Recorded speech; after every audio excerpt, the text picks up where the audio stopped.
Yes sir. Karibu sana to Anga Cinema, where you get all the Kenyan music reviews and everything. Now, this last Sunday, I went to watch Mission Impossible. Yes, that ancient, long-running franchise.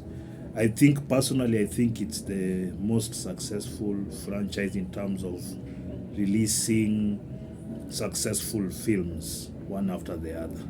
Now, obviously, these kind of action films have been a staple of Hollywood for a very long time. In fact, this Mission Impossible Dead Reckoning Part 1, yes, it's Part 1, is one of those franchises that have run for so many years, basically being shepherded by Tom Cruise.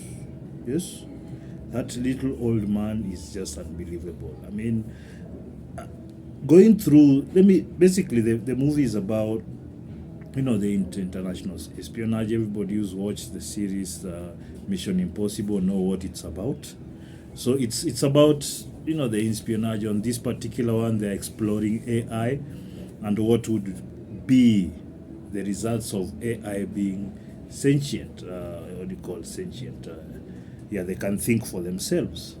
Now, they've explored this very well and left us at a cliffhanger at the end of this Part 1. I think that, at least in my estimation, I thoroughly enjoyed this film. It's been a while, not really a while. Let me just say there aren't as many entertaining action films out there that don't have all these Western politics in it. At least done in a good way. This one normally is done in a very in-your-face way. This one, Tom Cruise simply restricted it to entertaining, extremely fast-paced. Like, if you watch the last one, currently, like, the action sequences, they went, they went over and above. Mission Impossible is always trying to do something extra. I personally don't think it would have gotten this far if Tom Cruise was not in charge of it. In fact, this guy, I was looking at some of the videos of behind the scenes. For those who have not watched it, it came out 2 weeks ago, but it is what it is. But on this particular scene, it's actually on the trailer where it kind of jumps off a cliff. That was done practically by this man. So there's some videos showing the behind the scenes of actually how they did it. In fact, even the last one, there's a jump he did where he got injured. I think he broke his ankle or something like that. So this is a guy who goes all in on at least on this series of movies. There are 7. I think there'll be 8 with Part 2 of Dead Reckoning. So what to look forward to on that film? I think you just look to be entertained. If you like action films, you like fast-paced action films, the characters, some of them have been there for quite a while. Reeves, what's his name? The black guy with the big voice, yeah. He's been there for a while. There's the other British Weasley-looking guy also. He's been there. The women that were in this, I don't remember their names, so I'm just going to put their names and their pictures so you see who I'm talking about. So it didn't need extra marketing or whatnot. It was just Tom Cruise doing Mission Impossible and it was there. Now there's a weird thing going on at the moment, because, like, for example, this movie Barbie, I think it's hit $1 billion already. It's a very woke movie, yes, but it's really hit the spot for a lot of people, it seems. Personally, it's not for me, but it seems to have hit us the spot with many. In fact, when I was going to watch Dead Reckoning, there was like a little thing that Safaricom had put there for the Barbie, come with your kids and take photos. So it's one of them things where they've had it's a big IP in terms of the dolls and whatnot. From what I've heard, what people are saying, it's not my cup of tea. So it was there, but I don't think I'm going to watch it. I might say something about it on a later video, but generally speaking, I don't want to speak about a movie I haven't watched. But from what others have said, well, it's a feminist movie, but in a very condescending way to men, as all of them are. So yeah, let them have that. It might come off on stream or something. I might watch it then, but not at the theaters. I actually missed going to the theaters, because that immersive experience of watching a movie at the theaters, it can't be replicated unless, of course, you have one of them in your house, the small theater in your house, if you have the moolah. But most of us, it's not even if you watched on your screen at home, it's just not the same. And that's why I think that there was some talk that the cinema, there's issues streaming. Now what is hurting is streaming. Cinema is slowly picking, not slowly picking, it's picked up. So if you do a good movie, it's gonna make money.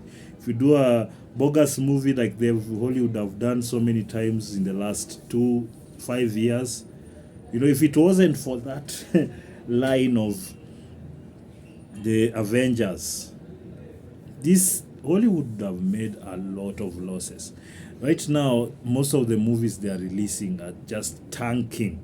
So obviously, you know why. They have all that woke stuff in there, but also it's because their level of writing, man, it's so down right now. Yeah, they're saying they have the strike and all, but these guys are striking, and for the last 10 years, like it's hard to remember a movie they wrote that you want to watch. I mean, a lot of these people, I forgot to wear my hat. Yes, a lot of these people,